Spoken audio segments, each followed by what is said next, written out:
Donc Marlène Sgar, j'ai 25 ans, j'habite à l'Issy-les-Noix depuis que je suis toute petite.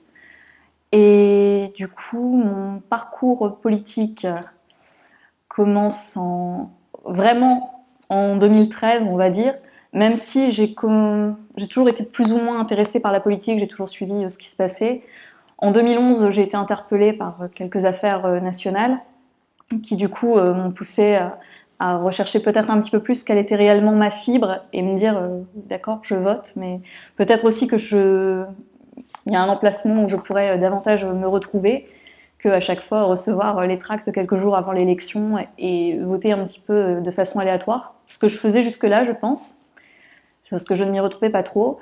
Et du coup, j'ai suivi la création de l'UDI de Jean-Louis Borloo en 2012. J'ai suivi ça de très très près, avec toujours un petit a priori avec l'idée de prendre ma carte dans un parti. Donc j'ai attendu mars 2013 pour le faire, suite à une autre affaire nationale qui m'a marquée. Et j'ai fait ça de façon très très naïve en me disant, voilà, j'ai posté mon bulletin, je me suis dit on va bien voir ce qui se passe, on m'avait toujours dit que ça pouvait avoir des répercussions et tout de s'engager en politique un petit peu néfaste. Donc je me suis dit on verra bien, mais pour moi c'était plus dans un but d'assister à des meetings et propager quelques idées, mais c'était pas des fins électoralistes ou quelque chose comme ça. Puis bon, de fil en aiguille, les élections municipales se préparaient. Je suis allée aux universités de rentrée de l'UDI en septembre 2013 et je voulais assister à une autre conférence, seulement les jeunes ont été cordialement invités à rester dans la salle et on nous a parlé de cette fameuse élection municipale qui était une élection adaptée pour les jeunes et tout. Moi je ne voyais pas trop ce que j'allais faire là, mais je me suis dit voilà, j'ai écouté le message. Et quelques temps après, peut-être 1 ou 2 semaines après, j'ai un de mes voisins qui est venu à la porte de chez moi et qui voulait poser 3 questions dans le cadre de la campagne à ma mère. Or, ma mère étant absente, c'est moi qui ai répondu. Et au moment où il partait, je me suis quand même interrogée sur qui était la tête de liste d'opposition, de quel bord il était, convaincue que c'était l'ancienne UMP. Et dans ces cas-là, de moi-même, je ne serais pas lancée. Et il s'est avéré que finalement, c'était un candidat UDI qui partait.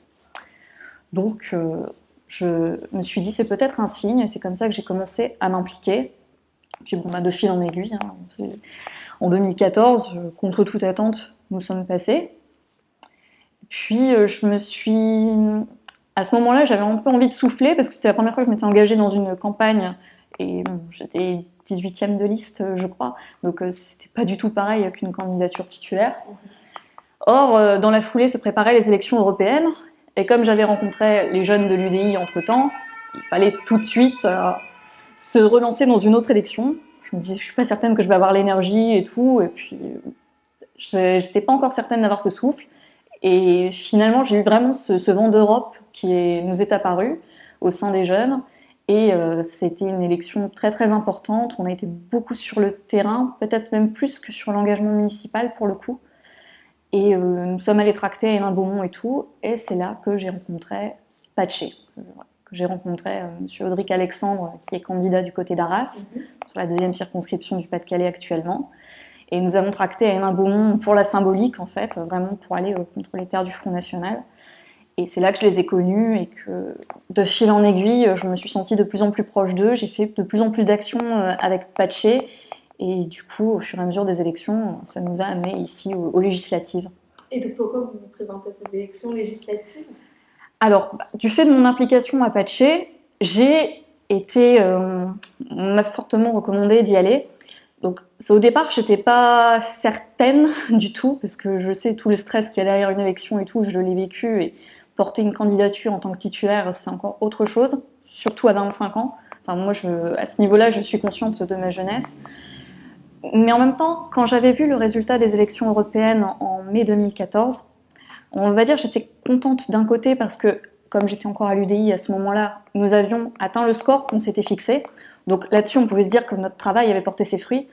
Malheureusement, on avait certes réussi notre score, mais c'est pas nous qui avons explosé les scores, ça a été l'abstention et le vote Front National.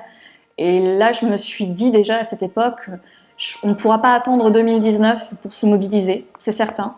Il faudra le faire avant, et j'espérais qu'on le ferait un petit peu plus allant avec l'UDI, malheureusement, comme il y a quasi toujours des élections en France ou ailleurs, on est toujours pris par autre chose et on ne travaille pas forcément, porte pas forcément les idées européennes. Et du coup, avec Pache, c'était l'occasion. Et ma candidature aux législatives, du coup, a vraiment ce message, c'est de propager l'idée européenne dès aujourd'hui, pour sensibiliser quelques personnes dans un climat qui n'est pas forcément propice, en fait. Alors justement, est-ce que vous pouvez nous parler des grandes thématiques que vous défendez dans votre programme? Oui, c'est des idées très très simples. En fait, c'est surtout pour réhabiliter le citoyen avec l'idée d'Europe. Après, on a quand même une fibre qui est assez centriste, humaniste. On est très porté sur l'écologie, sur toutes les questions d'égalité, notamment entre les hommes et les femmes, des petit peu plus tendancieux comme la sortie du nucléaire. Voilà, on a vraiment des idées comme ça par grandes thématiques, on va dire, mais toujours à l'échelon européen. Est-ce que vous pouvez le développer, puisqu'on a un peu de temps donc, Oui, s'il y a des thématiques sur lesquelles qui toucheront par exemple plus concrètement les électeurs de la 7e circonscription? Est-ce qu'il y a des... Voilà. Alors, plus particulièrement les électeurs de la 7e circonscription, on va dire qu'on est un petit peu dans le même cas avec mon ami du Pas-de-Calais. On s'est vraiment plus fixé sur des objectifs nationaux que sur des objectifs de circonscription, parce que déjà on manquait de temps, et puis on s'est dit qu'on partait avec un parti qui n'était pas connu et tout, donc on aurait un petit peu de mal à fédérer autour des idées sensibles à notre propre circonscription chacun. Donc je sais que le candidat de la Somme, lui, a fait des thématiques un petit peu plus ciblées sur sa circonscription. Nous, c'est vrai qu'on est parti sur des propositions qu'on pourrait reprendre sur d'autres élections, davantage que sur la 7e circonscription du Nord ou sur la seconde du Pas-de-Calais. Est-ce que vous pouvez nous donner, selon vous, quels sont les grands enjeux de cette élection législative? Les grands enjeux de cette élection, ça va être de donner une majorité ou non au gouvernement actuel, hein, donc tout simplement. Donc évidemment, pour ma part, je ne pense pas représenter une menace, hein, je pense qu'on est assez quand même dans l'esprit d'Emmanuel Macron avec quelques nuances, mais de toute façon, comme je l'ai déjà dit objectivement, je suis quasi certaine de ne pas être au second tour. Donc après, je réfléchirai un petit peu plus sur mon vote en conscience pour ne pas décrédibiliser le gouvernement qui est en cours. Parce qu'on n'est pas dans un objectif de contestation pure, et au contraire, il serait peut-être temps de travailler tous ensemble, et j'espère que c'est ce qui se passera à l'issue du second tour, quel que soit le candidat qui sortira. On a vu, on a eu une élection présidentielle pas classique, où les grands partis ont été mis en difficulté. On a pu rencontrer des habitants qui nous ont dit qu'ils avaient une certaine défiance vis-à-vis des politiques, vis-à-vis des élus, qu'il y avait une perte de confiance. Comment vous expliquez cela, et puis quelles sont selon vous les choses à faire pour rétablir ce lien de confiance entre l'électeur et puis les élus? C'est une excellente question, je pense que c'est peut-être la meilleure qu'on pouvait me poser, parce que lorsque je suis entrée moi-même en politique, c'était effectivement, je pense, comme beaucoup de jeunes ou comme n'importe quelle personne qui a envie de faire de la politique, avec l'idée on peut faire bouger les choses de l'intérieur. Effectivement, c'est beaucoup plus compliqué quand on voit le système de l'intérieur, et je ne suis pas certaine de pouvoir fournir la meilleure solution, parce qu'il faudrait réformer le système tout entier. Et ça, je ne suis pas certaine que les gens qui sont en place ou qui obtiennent le pouvoir, qui l'ont depuis de nombreuses années, sont prêts à ça ou le souhaitent réellement. On en parle beaucoup, mais finalement, dans les faits, ça ne bouge pas. Et je comprends tout à fait la déception des gens. J'ai toujours été la première à dire oui, il faut aller voter ou tout, ou il faut voter ceci pour éviter cela, sans jamais non plus influencer totalement. En même temps, quand on voit ce qui s'est passé durant cette élection présidentielle notamment, j'avoue que même moi, je suis arrivée à un niveau d'écœurement.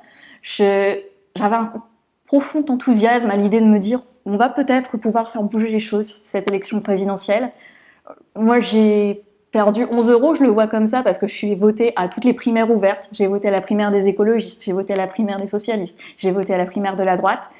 Et finalement, quand on voit tout ce qui s'est passé, c'est un peu de l'argent que j'ai jeté par les fenêtres, parce que soit les candidats ont été lâchés par leur propre bord, soit ils ont été terminés par des affaires, ou soit du coup ils sont pas partis à la présidentielle.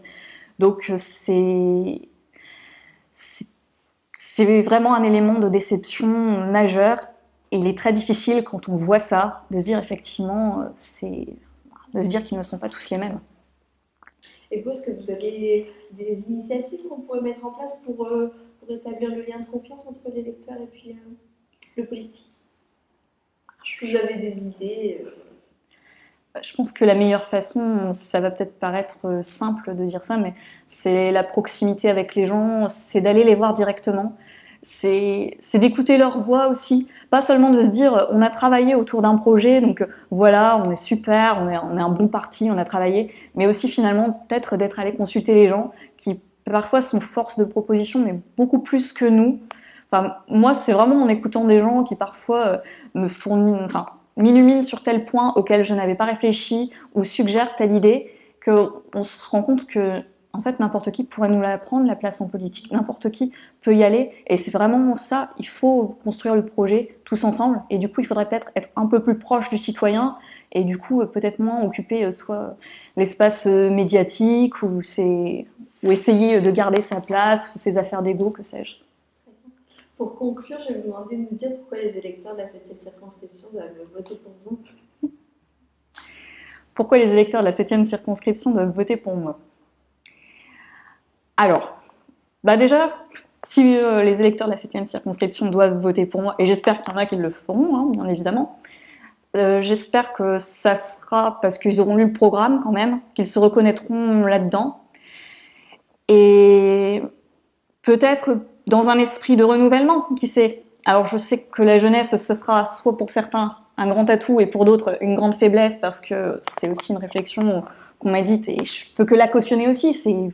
J'en connais peut-être pas totalement sur la vie. J'ai eu mon parcours, j'ai mes expériences, mais c'est vrai qu'il y a des tas d'éléments que j'ai à apprendre sur le terrain. Des jeunes élus, il y en a. Moi, je suis une jeune élue, mais je suis conseillère municipale, donc ça reste tout simple.